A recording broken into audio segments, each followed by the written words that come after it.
एक बार की बात है, चंदनपुर गांव में एक लालची और बेईमान फकीर रहा करता था। वो अपने कपटी दिमाग से लोगों को ठगा करता था। सभी गांव वाले उसे बहुत ही ज्ञानी मानते थे। वो गांव वालों को बेवकूफ बनाकर जो भी उसे धन मिलता उसे अपने पास एक पोटली। लालची फकीर की मजार गांव के एक जंगल में पेड़ के नीचे थी, जहां वो बैठा करता था। एक दिन फकीर अपनी मजार के बाहर बैठा था और गांव के कुछ लोग उसके पास बैठे थे। बाबा फकीर, अपनी आंखें खोलिए बाबा। मैं गांव का एक गरीब किसान हूँ। सुना है आप में अद्भुत शक्तियाँ हैं। बाबा बताइए ना, इस बार मेरी फसल अच्छी होगी या नहीं, बताइए ना। अच्छा तो ये बात है, अभी रुक, अभी बताता हूँ। अपना हाथ आगे कर बच्चा। जी जी, ये लीजिए बाबा जी। अपनी आंखें बंद कर बच्चा। मुझे अपनी अद्भुत शक्तियों से तेरे भविष्य के बारे में ज्ञात करना होगा। जैसे ही किसान अपनी आंखें बंद करता है, फकीर चुपके से अपने पीछे से एक लाल नींबू उठाता है और दूसरे रखे नींबू से उसे बदल देता है। जैसे ही किसान अपनी आंखें खोलता है, वो हैरान रह जाता है। अरे अरे फकीर बाबा, ये क्या? ये नींबू तो बिल्कुल लाल हो गया है। इसका क्या मतलब है? मेरी तो कुछ समझ नहीं आ रहा है, मुझे बताइए।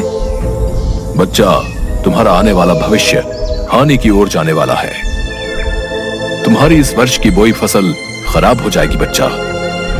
नहीं नहीं बाबा, ये आप क्या बोल रहे हैं? आपके पास तो अद्भुत शक्तियां हैं, मेरी सहायता कीजिए।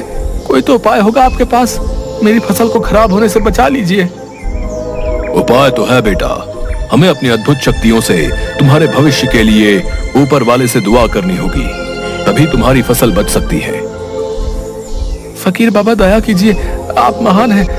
अच्छा बाबा, ये लीजिए कुछ पैसे, आप अपने पास रखिए। लीजिए लीजिए, लेकिन मेरे लिए दुआ जरूर करिएगा। मैं फिर से आऊंगा बाबा। हैं? अच्छा, मैं चलता हूँ। वाह मूर्ख आदमी। लेकिन मुझे क्या, मुझे तो ये धन ही देकर गया। आज तो गर्मा गर्म मुर्गी पकाकर खाऊंगा। थोड़ी देर बाद फकीर जंगल में बड़े चाव से बनाई अपनी मुर्गी खाता है। अरे वाह वाह वाह, मजा ही आ गया। वाह क्या स्वाद था, आत्मा को शांति मिल गई। कितने दिन से वही मामूली सा भोजन करके सड़ ही गया था मैं, लेकिन आज मजा ही आ गया। अच्छा अच्छा, अब सो जाता हूँ। सुबह फिर से इन गांव के लोगों को बेवकूफ भी तो बनाना है। बेचारे मूर्ख गांव वाले समझते हैं मैं कोई ज्ञानी फकीर हूँ जिसके पास अद्भुत शक्तियां हैं। अगली सुबह गांव का एक युवक फकीर के पास आता है। फकीर मजार के पास बैठा होता है। फकीर बाबा की जय हो। बाबा की जय हो बाबा। बाबा, मैं आपके दर्शन के लिए पास वाले गांव से आया हूँ बाबा। मैं एक बनिया हूँ और आपके लिए कुछ अनाज की बोरियां लाया हूँ। सुना है आपके पास अद्भुत शक्तियां हैं। बाबा, मुझे आशीर्वाद दीजिए, मेरे घर धन की कभी कोई कमी नहीं आए। ऐसा ही होगा बच्चा, मेरा आशीर्वाद सदैव तुम्हारे साथ है। तुम्हारे पास धन की कभी कमी नहीं होगी। बहुत बहुत धन्यवाद बाबा। अच्छा, मैं आपके लिए अनाज की बोरियां लाया हूँ, उन्हें स्वीकार कीजिए बाबा। ये बात सुनकर फकीर बाबा खुश हो जाते हैं। अरे वाह वाह, अनाज की बोरियां। चलो आज तो इन्हें बेचकर खूब सारा धन आ जाएगा। वाह वाह, क्या बात है। तभी वो युवक बाबा फकीर को अनाज की बोरियां देता है। तभी ये सब गांव का एक जग्गी नाम का युवक, जो एक ठग होता है, छुप कर देख रहा होता है। अरे बाप रे, इस फकीर बाबा को यह आदमी तो इतनी सारी अनाज की बोरियां दे रहा है। आखिर इतनी सारी बोरियों का ये फकीर बाबा करेगा क्या? लगता है यहाँ हाथ साफ करने का पूरा मौका है। आज रात को ही इस बाबा की झोपड़ी से अनाज की बोरियां चुरा कर ले जाऊंगा। रात को चोरी छुपे जग्गी फकीर बाबा की झोपड़ी में जाता है और देखता है कि फकीर दो लोगों के साथ बात कर रहा होता है। क्या रे, तुम दोनों को यहाँ किसी ने आते तो देखा नहीं ना? कितनी बार बोला है तुम्हें, आधी रात को जब सब गांव वाले सो जाया करें तब आया करो। लेकिन तुम मेरा धंधा बंद करवा के ही मानोगे। क्या जानते नहीं हो कि गांव वाले कितना विश्वास करते हैं? समझते हैं अद्भुत शक्तियां हैं मुझ में। बेचारे मूर्ख गांव वाले। ए क्या रे ढोंगी फकीर, एड़ा समझेला क्या तू अपन को? लोगों में से किसी ने हमें आते नहीं देखे लाए, समझा क्या? चल अब अपना टाइम खोटी मत कर। अरे ओ बिल्लू, जल्दी से इस ढोंगी फकीर को बोरी के पैसे दे और चल यहाँ से। ठीक है उस्ताद, अभी देता हूँ। ये ले ढोंगी फकीर, अपन ने तुम्हारी इस अनाज की बोरियों के अच्छे दाम दिए ले। क्या एकदम मस्त, कोई मलाल नहीं रखने का दिल में? क्या है, गिन लेना नोटों को पूरे, समझा तू? जिसके बाद कालिया फकीर को कुछ पैसे देता है और दोनों वहाँ से चले जाते हैं। फकीर एक पोटली में, जिसमें पहले से ही काफी सारा धन होता है, उसमें उन पैसों को रखते हुए, अरे वाह वाह, देखो तो सही कितना सारा धन इकट्ठा हो गया है। अरे वाह वाह वाह, मैं अपनी चतुराई से इस गांव के लोगों को अच्छा बेवकूफ बनाता हूँ। लोग भी कितने मूर्ख हैं, मेरी बातों में आ भी जाते हैं। अच्छा, अब इस धन की पोटली को कहीं छुपा देता हूँ। हाँ। जिसके बाद वो अपनी झोपड़ी में ही उस पोटली को एक चादर के अंदर छुपा देता है और खुद भी उसी चादर पर सो जाता है। अब सो जाता हूँ, बहुत अच्छी नींद आएगी अब। अरे बाप रे, ये बाबा फकीर तो ठुल्लू बाबा निकला रे। गांव के लोग इस फकीर पाखंडी को बहुत शक्तिशाली मानते हैं और ये तो बस उन्हें ठगता है। अरे बारे ढोंगी बाबा फकीर, क्या खेल खेला रे तू गांव वालों के साथ? लेकिन मैं तुझे ऐसे नहीं जाने दूंगा। तू जानता नहीं, जग्गी ठग नाम है मेरा। बोले तो ठगों में सबसे बड़ा ठग, बोले तो जग्गी। गांव में लोगों को ठगना ही मेरा काम है। अब देखना तू बाबा फकीर, कैसे तेरी अक्ल ठिकाने आती है। अगली सुबह जग्गी बुरी हालत में, फटे हुए कपड़ों में वो बाबा फकीर के पास आता है। बाबा फकीर महाराज, मेरी सहायता कीजिए, मैं पीड़ा में हूँ, मेरी सहायता कीजिए। मैंने सुना है आप सबके दुख हर लेते हैं, मुझ गरीब पर भी अपनी दृष्टि डालिए, सहायता कीजिए महाराज। अरे क्या हुआ बच्चा, कौन हो तुम? बताओ हमें, क्या समस्या है तुम्हें? हम अवश्य ही तुम्हारी सहायता करेंगे। बाबा फकीर, मैं एक बहुत ही गरीब व्यक्ति हूँ, मेरा इस संसार में कोई नहीं है, कई दिनों से एक अन्न का दाना तक नहीं खाया है। हाँ, मैंने सुना है आप बहुत बड़े ज्ञानी हैं, आप मुझे अपनी शरण में ले लीजिए बाबा जी, मैं आपकी सेवा करके अपना जीवन बिता लूंगा, बदले में 2 वक्त की रोटी दे देना। अरे मुफ्त में एक सेवक मिल रहा है, बेचारा कितना भोला लगता है, इससे अपनी खूब सेवा करवाऊंगा।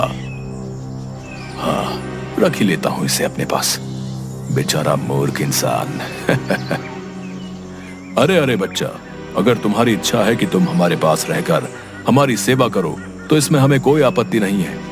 बच्चा, तुम एक अच्छे इंसान लगते हो और ऊपर वाले का संदेश है कि मैं तुम्हारी सहायता अवश्य करूं। आज से तुम मेरे ही साथ मेरी झोपड़ी में रहोगे। ये बात सुनकर जग्गी खुश हो जाता है। बहुत बहुत धन्यवाद बाबा फकीर, आप महान हैं, आपने मुझ गरीब पर इतनी कृपा की, आप महान हैं बाबा फकीर। जिसके बाद जग्गी फकीर के साथ रहने लगता है। जग्गी फकीर की झोपड़ी की साफ सफाई करता, उसके लिए रात्रि का खाना बनाता और उसकी खूब सेवा करता, और फकीर भी ऐसा मेहनती सेवक पाकर खूब खुश रहता। अरे इस ढोंगी बाबा फकीर की जिस धन की पोटली के लिए यहाँ आया हूँ, उसे तो ये हमेशा ही अपने साथ लिए घूमता है। ऐसे में आखिर कैसे चुराऊं मैं इस धन की पोटली को?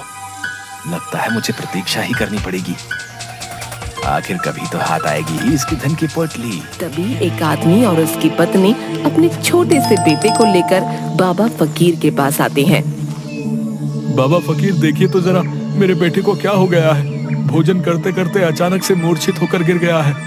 देखिए ना बाबा जी, हमने बहुत सुना है आपके बारे में, हम पास वाले गांव से आए हैं, आप सबसे ज्ञानी और विद्वान हैं, कुछ तो कीजिए। अरे अरे, आप लोग चिंता मत कीजिए, हमें देखने दीजिए। तभी फकीर उसे देखता है और अपनी झोपड़ी में जाता है। झोपड़ी में से एक पेड़ का पत्ता लेकर आता है और बच्चे के मुंह में रख देता है। थोड़ी देर बाद वो बच्चा उठ खड़ा होता है, जिसे देखकर उसके माता पिता बहुत खुश होते हैं। अरे आप तो सच में महान हैं बाबा जी, गांव वाले आपके बारे में एकदम सही कहते हैं, मेरे बच्चे को आपने स्वस्थ कर दिया, आप में महान शक्तियां हैं। बाबा फकीर, आप महान आत्मा हैं, अगर आज हमारे बच्चे को कुछ हो जाता तो हम भी जीवित नहीं रह पाते। आपका बहुत बहुत धन्यवाद बाबा जी। तभी उस आदमी की पत्नी अपने सारे गहने उतार कर फकीर को देती है। ये लीजिए, मेरे बच्चे के प्राण बचाने के लिए मैं आपको ये देना चाहती हूँ। इन्हें स्वीकार कर लीजिए बाबा जी, मैं आपकी सदैव आभारी रहूंगी। फकीर वो गहने देखकर बहुत खुश हो जाता है। अरे वाह वाह, इतने सारे सोने चांदी के गहने, वाह वाह वाह, इतना धन तो मुझे कभी नहीं मिला। हाँ, इन्हें पाकर तो मेरा जीवन आराम से गुजरेगा। अच्छा ठीक है, अगर तुम मुझे अपने बेटे के प्राण बचाने के रूप में देना चाहती हो तो ठीक है, मैं ये अवश्य ही स्वीकार करूंगा। जाओ, ऊपर वाला तुम्हारा भला करेगा। जिसके बाद वो दोनों अपने बच्चे को लेकर वहाँ से चले जाते हैं। अरे इस ठुल्लू बाबा के तो मजे ही आ गए। इतने सारे सोने चांदी के जेवर, वाह वाह, अगर ये जेवर मेरे हाथ आ जाए तो मेरे तो मजे ही आ जाएंगे। अब तुझे जल्दी ही कुछ सोचना होगा रे जग्गी ठग। इसके बाद फकीर वो सोने चांदी के गहने अपने धन की पोटली में रख देता है और अपनी पोटली अपने पास रखकर सो जाता है। अगली सुबह दो युवक फकीर के पास आते हैं। बाबा जी की जय हो, हम पास वाले गांव से आए हैं। जिस माता पिता के बच्चे को आपने ठीक किया, उस गांव में आपके चमत्कार से सब आपके भक्त हो गए हैं। हमारे गांव के सभी लोग जो हैं आपसे मिलना चाहते हैं बाबा जी। उन्होंने आपके लिए भोजन की व्यवस्था की है। आप आएंगे तो गांव वालों को अच्छा लगेगा। आप आएंगे ना बाबा? अरे वाह वाह, ये तो बहुत खुशी की बात है। अब इस गांव के साथ साथ दूसरे गांव के लोगों को भी मूर्ख बनाने का मौका मिलेगा। हाँ, अब तो मेरे पास और धन आ जाएगा और चारों तरफ मेरी ही जय जयकार होगी। अरे वाह, कमाल हो गया। अच्छा ठीक है, अगर तुम्हारे गांव वालों की यही इच्छा है तो हम कल सुबह तुम्हारे गांव अवश्य आएंगे। जो आ गया बाबा फकीर। अच्छा, अब हम चलते हैं। जिसके बाद वो दोनों वहाँ से चले जाते हैं। अरे बाबा फकीर जी, क्या सच में सुबह पास वाले गांव में जाएंगे आप? लेकिन बाबा फकीर, आप तो कभी अपनी इस मजार से बाहर नहीं जाते हैं। अरे मूर्ख, ये सच है, हम कहीं नहीं जाते। लेकिन पास वाले गांव के लोगों ने हमें बहुत प्यार और आदर के साथ आमंत्रित किया है। ऐसे में हमें ऊपर वाले का आदेश है, हम वहां अवश्य ही जाएं। इसलिए हम कल सुबह ही पास वाले गांव के लिए निकल जाएंगे और तुम भी हमारे साथ ही चलोगे। जग्गी ये बात सुनकर थोड़ा हैरान हो जाता है। क्या आप मुझे भी अपने साथ ले जाना चाहते हैं? जो आपका आदेश बाबा फकीर, मैं आपके साथ अवश्य ही चलूंगा। हाँ। जिसके बाद अगली सुबह फकीर अपनी धन की पोटली अपने साथ लिए जग्गी के साथ पास के गांव जाने के लिए निकल पड़ते हैं। वो जंगल के रास्ते से जा रहे होते हैं। काफी दूर पैदल चलते हुए अचानक से फकीर का पांव एक गड्ढे में फिसल जाता है और वो उस गड्ढे में गिर जाता है। गड्ढे में गिरते ही सारी मिट्टी फकीर के शरीर पर लग जाती है।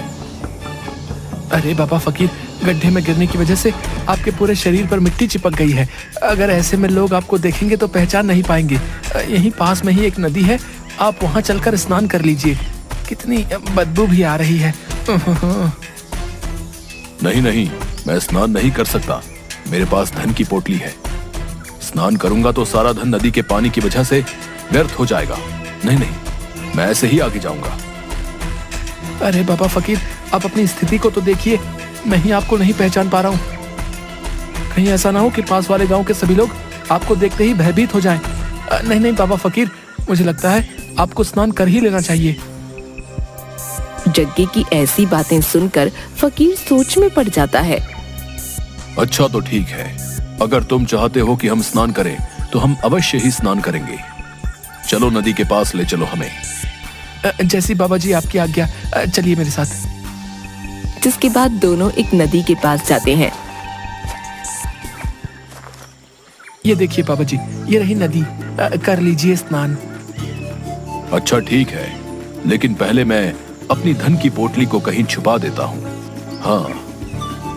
इसके बाद फकीर को एक बहुत बड़ा पत्थर दिखता है। हाँ, ये जगह ठीक रहेगी धन की पोटली छिपाने के लिए। वो उस पत्थर के पीछे धन की पोटली छुपा देता हूँ।